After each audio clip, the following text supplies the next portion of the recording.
Hey everyone, Kane here, and in this video, as you can see, I have swapped back to Rakan, and I am using the Rakan army. The thing about it is, I tried Sylph, and majority of the time, the only thing I had was actually only the front line, and the archers were just non-existent, because the Sylvani archers died by everything. I literally didn't find a way to actually make them survive. Now, in terms of Rakan archers, I am able to keep them alive with the artifacts, the buffs, the stuff that I have, as well as if I do manage to keep them alive. Do keep in mind I have pretty beastly stats on them, and quite a lot of the fights they're literally top 5 DPS. Now, to more or less showcase, currently I am over 4,100 points in the duel tower, and literally almost everyone I fight is just over 12 million core or very close. Like, as you can see, I'm close to 11 mil, and literally almost everyone here, which is close to like or over 4,000, like 50, literally just 12, like 13 and stuff like that.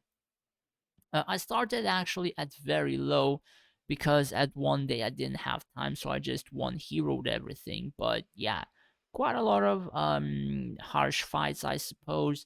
So more or less, let's check some stuff in terms of why I went back to them. So as you can see, my mages started to become top DPS, and one of the main reasons as to why is literally the turtle buff. Now, if people don't know what the turtle buff does, basically increases health and attack speed of friendly units by 15%. Actually, that is doubled and goes over for like 25, with talk probably like 45 seconds. And I think the AL effect is also even increased in its efficacy. So even this particular percent, which would turn to like 30%, is somewhat a little bit higher. So my Avril does more damage with Blizzard. My Valerie, my Nora, and stuff like that does more damage with their basic attacks, and that is why, like you see, those particular heroes always excel in my fights a little bit more than I suppose in the Sylph fights, since these fights are actually rather quite quick. So, the thing about making them survive, now it's not gonna happen against most of the fights, since people around this dual tower, they have literally level 70 heroes, and it's impossible to actually make your stuff survive.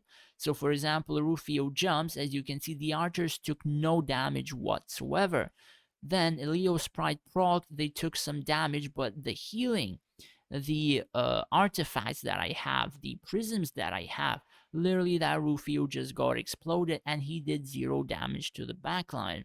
Now, the thing about it is you have to combine a Rufio with something else, like a Raxius, like a Avril, something like that, to actually kill the archers. If majority of the time you're gonna send just a single Rufio into the backline, and somebody has like proper artifacts, proper prisms, buffs, etc., especially in a Rakan formation, it's not going to do almost anything, since you have to take into consideration the turtle healing or rather regeneration effect as well. So some other fights, people did actually do something like that, and I ended up losing either entire archer squads or most of them. This particular fight, Avril actually did the most damage. As you can see, the Rakan archers, third best, and then there was another one right after that. Damage taken, you can pretty much see the Blade Masters, Friggin' Turtle, and Varian are like the top healers in my own formation. So to more or less inspect this fight, let's see. So I faced his like Rufio side. He has Floras on there. His Rufio is level 70. He did cast a mage, and he's burning the archers, as well as he Rufio jumped on them. So as you can see, the archers are actually taking damage right now. He spinned them, he entered Flora state, he revived. I actually was stunning the stuff here with my Raxius myself, and his Rufio ended up dying. So that is like what majority of the Rufios just do if you have like proper stuff. Now the thing about this is that he was able to combo out one of my archer squads to almost being completely destroyed. However, his dragon walked forward, and that is pretty much like one of the very few reasons which why I kind of won the fight. His dragon died, all his swordmen, archers, stuff like that, they just started falling down. He did revive his swordmen kind of late.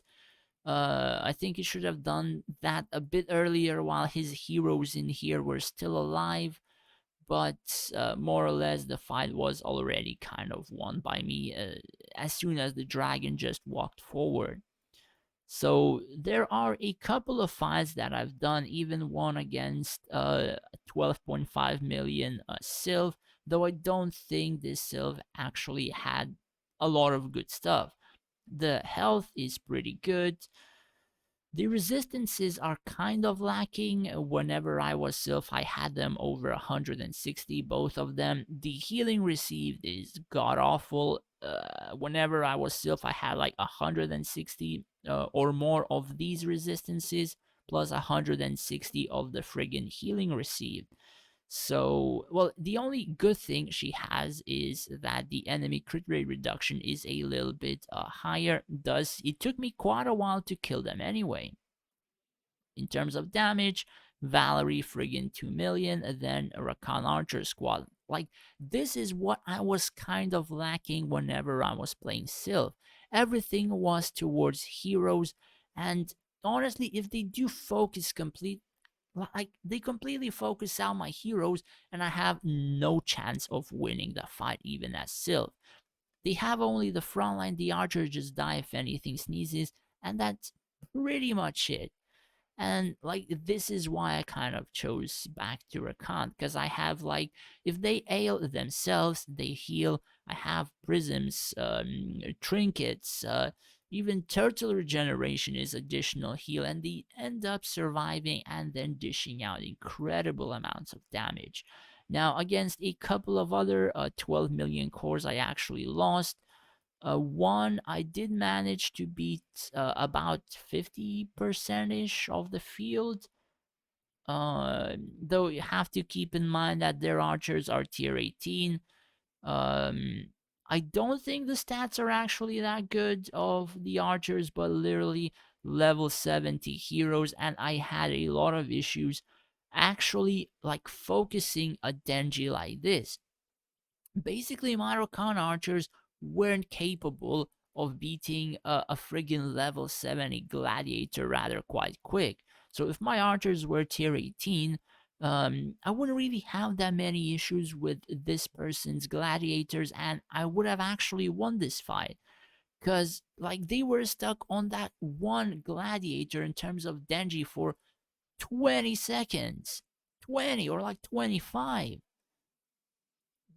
Man, like, literally nothing I can do. In this particular one, I do believe the enemy's Rufio kind of exploded my backline. He has 5 million attack, which is pretty good. As you can see, my Rakan Archer squad, like this is what I have been missing. So let's check what happened. Let's see. So yeah, I do believe I think this stuff was exploded by Rufio. So they stunned two of my archer squads. Rufio jumped. My archers are not really taking damage, and now they are after they casted Raxius or Avril again. Um, I did, or rather, I was stunning the Dead Eyes. I was damaging them. His Rufio died. Now, do pay attention to these gladiators on the left. They will be focused by my like two squads or one and a half squads of archers. And like, look at this Denji. He's getting pretty low, but then he's gonna heal like 5% or 15 or 20%. Like, he had a chance to die here, like 30 times if my Rakan archers were tier 18. But yeah, that is what I kind of was missing. Then Solaris would have, I think, died since he already had the invincibility procced. And also, I would have tagged the dragon, but I lost most of my backline in terms of. I think I have a tag somewhere here, and I wasn't able to tag the dragon. But yeah, pretty much it. I kind of lost just because of the level difference or uh, archer tier difference, right? Other than that, yeah, pretty much fun going back to Rakan and actually experiencing the formation again and the friggin' overpowered archers, which sometimes just completely pop off. And with the new covenant, I'm actually able to raise a decent amount of crit damage for them to perform a lot better. Anyways, I suppose that is pretty much it for the video. In the future ones, I'll probably just go over entire fight in general. What I could have done better with the Rakan, perhaps something I may swap back and forth, something I may give pointers or tips on. Again, probably I will be sticking with Rakan Race for the majority of my gameplay because I kind of like them. And most other races, I don't think they're actually my playstyle. Anyways, that's pretty much it for the video. Hopefully this video was useful to you, and if it was, do hit that subscribe button. It would help me out a lot. Thanks for watching, take care, and stay safe out there.